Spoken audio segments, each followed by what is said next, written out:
40 में से 38 भवन ये बताए जा रहे हैं कि ये नक्शे के हिसाब से पास नहीं हुए हैं। इसलिए 15 दिन का समय दिया गया है विश्वविद्यालय को, यूनिवर्सिटी प्रशासन को कि वो खुद इसको ध्वस्त कर दे, और अगर नहीं किया तो बुलडोजर चलाएगा प्रशासन और इसका खर्चा भी यूनिवर्सिटी से ही लेगा।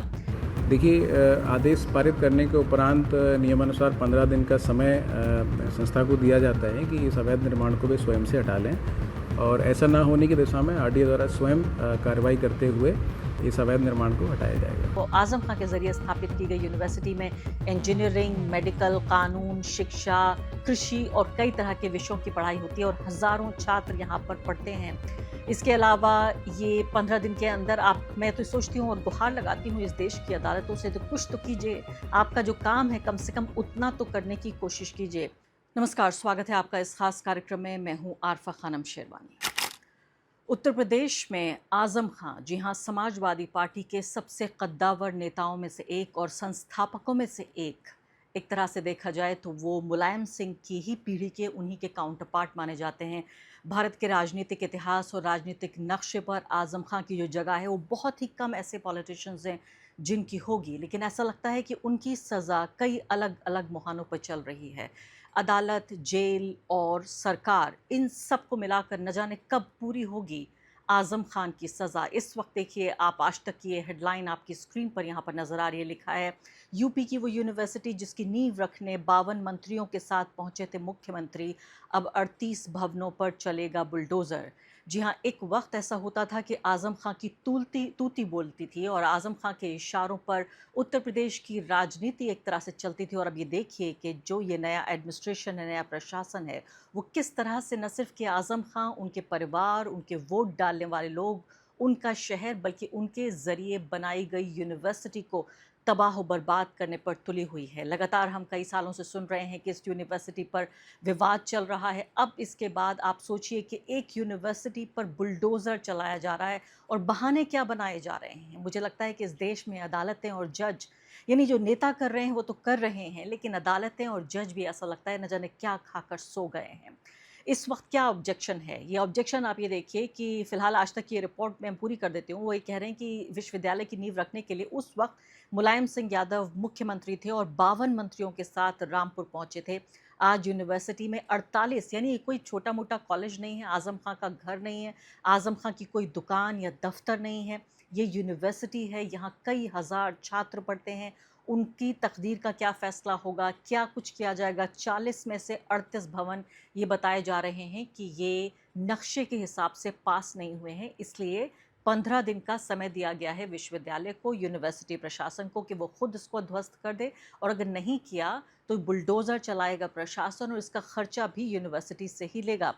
तो अब ये कार्रवाई करने की बात हो रही है। रामपुर विकास प्राधिकरण यानी कि आरडीए, जी हाँ, इसकी जांच में बताया जा रहा है कि 40 में से 38 जो बिल्डिंग्स हैं वो बिना स्वीकृत, यानी कि एक्सेप्टेड नक्शे के पाए गए हैं। इसके बाद विश्वविद्यालय प्रबंधन को 15 दिन के भीतर खुद ही इस अवैध निर्माण को हटाना होगा।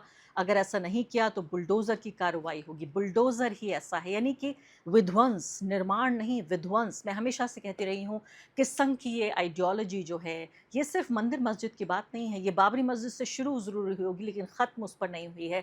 ये पूरी राजनीति, पूरी आइडियोलॉजी ही विध्वंस की राजनीति है।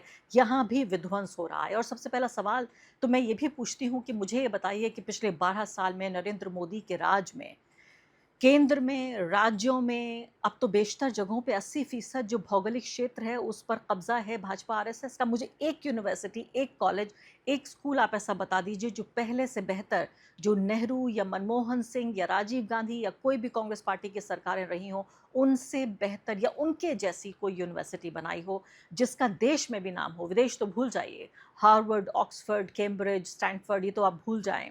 वही नरेंद्र मोदी जो हार्ड वर्क और हार्वर्ड वाले नरेंद्र मोदी हैं, उनसे मैं पूछना चाहती हूँ कि कोई एक ऐसी यूनिवर्सिटी उन्होंने बनाई है। लेकिन अब इस यूनिवर्सिटी को ढाया जा रहा है।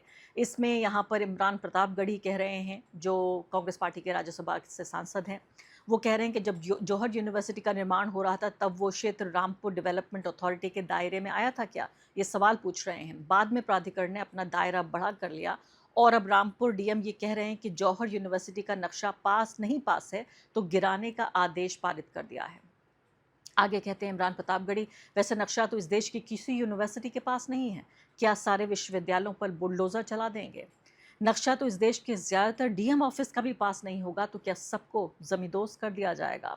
ऐसे बेतुके और तानाशाही वाले आदेश पारित करते हुए इन अधिकारियों को सोचना चाहिए कि किसी भी ऐसी यूनिवर्सिटी से पढ़कर ये खुद भी आए होंगे जिसका नक्शा पास नहीं हुआ होगा। शिक्षा के इतने बड़े संस्थान को बचाने के लिए सभ्य समाज को आगे आना होगा, वरना ये जालिम सरकारें कुछ भी महफूज नहीं रहने देंगी। इसमें जिलाधिकारी महोदय क्या कह रहे हैं, कैसे बिल्कुल सीधे मुंह के साथ इस आदेश को पारित कर रहे हैं, आइए उनको भी सुन ही लेते हैं। जौहर विश्वविद्यालय का भवन का निर्माण ग्राम सिंगनखेड़ा में हुआ है, जो आरडीए के क्षेत्र के अंतर्गत आता है। ये जांच में ये ज्ञात हुआ था कि वहाँ पे जो भवन निर्माण हुआ है वो बिना अनुमति के हुआ है। इसके संबंध में उनको नोटिस दिया गया था, उन्होंने लिखित जवाब अपना प्रस्तुत किया है। इसके साथ ही आज प्रातःकाल व्यक्तिगत सुनवाई का भी अवसर दिया गया था।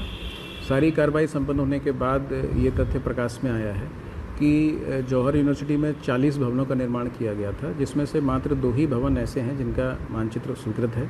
शेष 38 जो भवन है बिना मानचित्र स्वीकृत कराए बनाए गए थे। इस प्रकार से इसको अवैध निर्माण पाया गया और उसके ध्वस्तीकरण का आदेश आज पारित कर दिया गया है। सर टोटल कितने भवन हैं? कुल मिला के 40 भवन वहाँ पे पाए गए हैं, जिसमें से 2 का मानचित्र स्वीकृत कराया गया है। 38 भवन अवैध पाए गए हैं जिनका ध्वस्तीकरण का आदेश आज पारित किया गया। सर जौहर यूनिवर्सिटी की तरफ से कहा गया कि जब जौहर यूनिवर्सिटी बनी तो आरडीए के क्षेत्र में नहीं आती थी, उस पर क्या कहेंगे सर? देखिए, ये जो क्षेत्र है 2024 के बाद से आरडीए के जुरिस्डिक्शन में आया है। उससे पहले वहाँ पे जिला पंचायत का जुरिस्डिक्शन था और ये क्लियर है कि 2 भवन जो उन्होंने बनाए हैं उनका मानचित्र उन्होंने जिला पंचायत से स्वीकृत कराया है। इस तरीके से ये स्पष्ट होता है कि उन्हें नियम कानून की पूर्ण जानकारी थी, क्योंकि उन्होंने 2 भवनों का मानचित्र जिला पंचायत से स्वीकृत भी कराया है। लेकिन इसके साथ ही 38 भवन जो बनाए उनकी भी जो मानचित्र की स्वीकृति है वो जिला पंचायत के स्तर से तत्समय होनी थी, जो कि इन्होंने नहीं कराई है। और 2024 के बाद से जब से आरडीए ने टेक ओवर किया है तो जिला पंचायत के जो दायित्व थे स्वीकृति संबंधित या अवैध निर्माण के ध्वस्तीकरण से संबंधित, वो अब आरडीए को करने हैं। इस प्रकार से तत्समय जिला पंचायत से मानचित्र स्वीकृत न कराने की दशा में ये 38 जो भवन है अवैध रूप से निर्मित पाए गए हैं। इस पर आरडीए ने ध्वस्तीकरण का आदेश पारित किया है। तो जो आज आदेश पारित किया, ये कार्रवाई कब तक अमल में लाई जाएगी?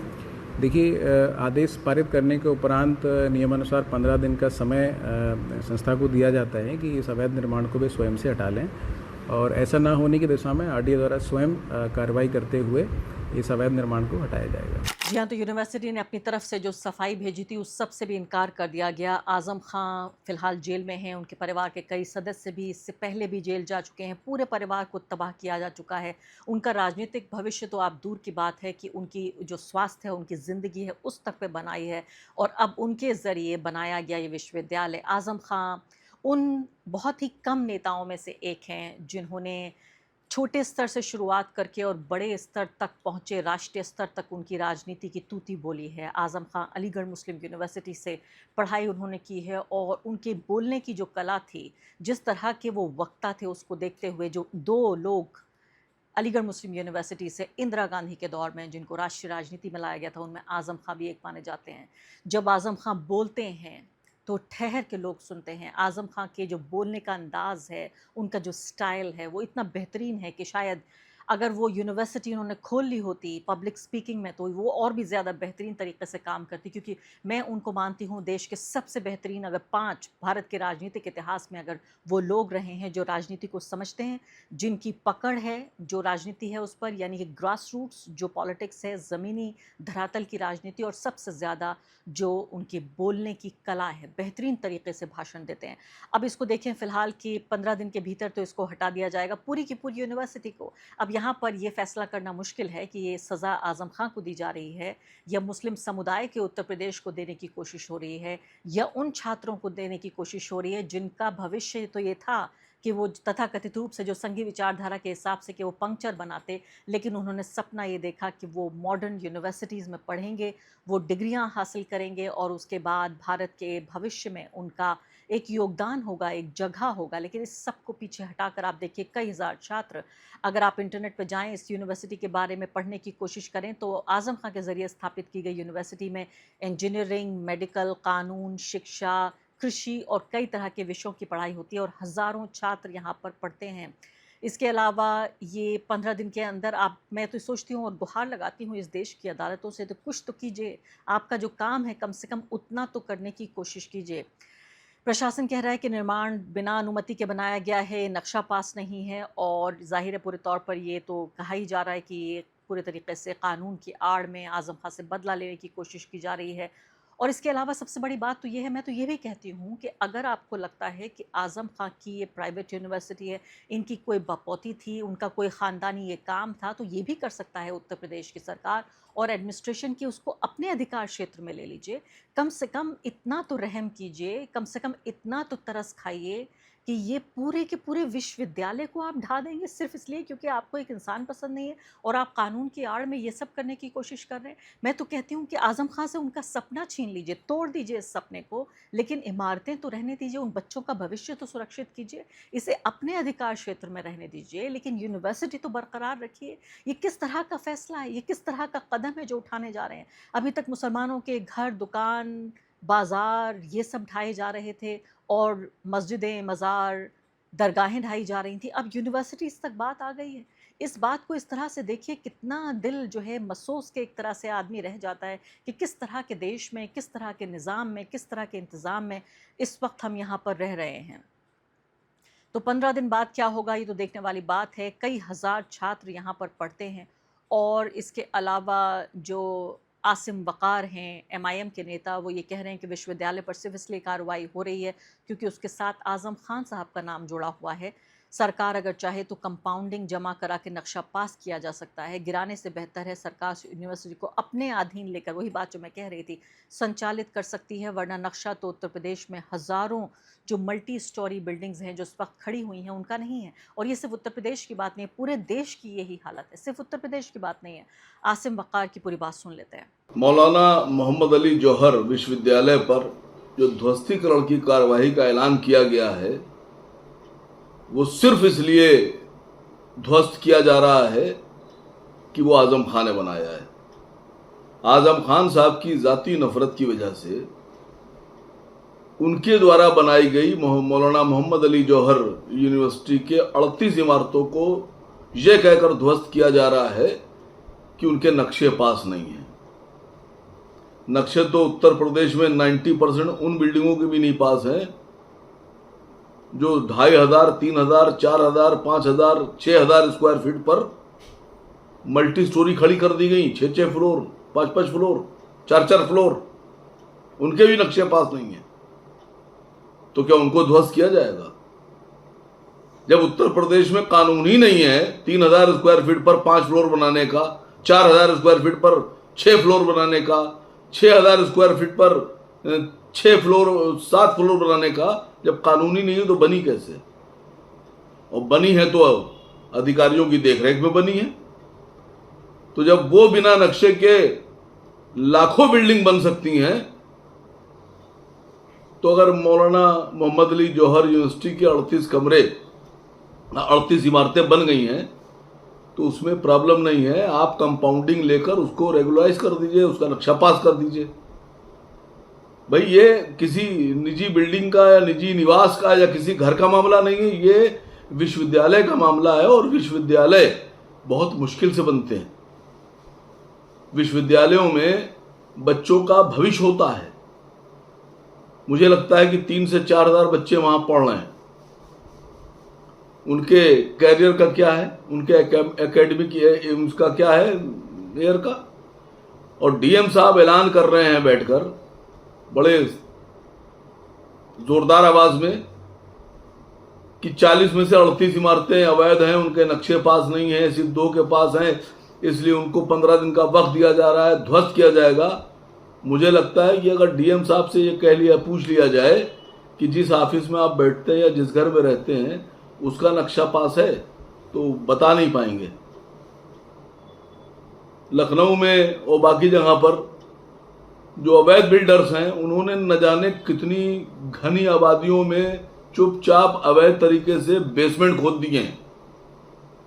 सब अधिकारियों की नजर में है, उन पर तो कार्रवाई नहीं हो रही है।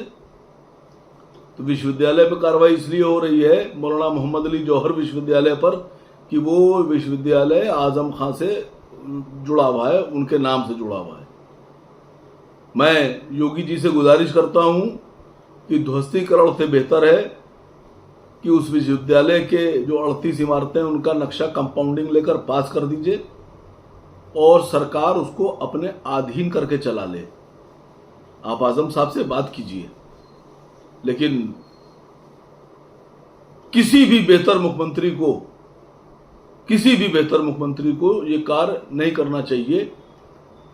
ये ठीक कार्य नहीं है, ये ठीक काम नहीं है। मैं माननीय मुख्यमंत्री जी से निवेदन करता हूं कि ध्वस्तीकरण से बेहतर है कि उसको सरकार चलाए। और अभी मैं इंतजार कर रही हूँ कि समाजवादी पार्टी की तरफ से क्या रिएक्शन आएगा। क्या अखिलेश यादव, डिम्पल यादव इस पर कुछ बोलेंगी? तमाम जो रामपुर ही नहीं बल्कि पूरे उत्तर प्रदेश का जो मुस्लिम समुदाय है वो हमेशा इस बात के लिए तब से नाराज़ है जब से इस तरह से दीवार में चुनवाने की जो ये पूरी कोशिश है आज़म खां को ये की जा रही है कि लगातार ये जो चुप्पी है एक अजीब सी समाजवादी पार्टी, यानी सोचिए उन्हीं के पिता के कद का ये नेता जिसने उन्हीं के साथ मिलकर समाजवादी पार्टी की स्थापना की, आज आज़म खां शायद पूरे हिंदुस्तान में एक अकेले नेता खड़े हुए हैं जिनके साथ कोई नहीं है, समाजवादी पार्टी भी नहीं है। अखिलेश यादव भी कभी कुछ ज़बानी जमा खर्च के तौर पर हम देख लेते हैं कि कभी कोई बयान आता है, लेकिन अभी भी मैं किसी मजबूत बयान का इंतज़ार कर रही हूँ। सुप्रिया श्रीनेत ने ज़रूर ट्वीट किया है, वो ये कह रही हैं कि ये बाकायदा अब एक यूनिवर्सिटी को बुलडोज करने जा रहे हैं ये लोग।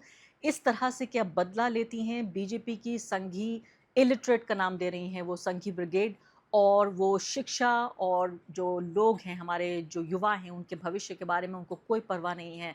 अब आप सोचिए कि एक यूनिवर्सिटी को बुलडोज किए जाने के आदेश पारित किए जा रहे हैं।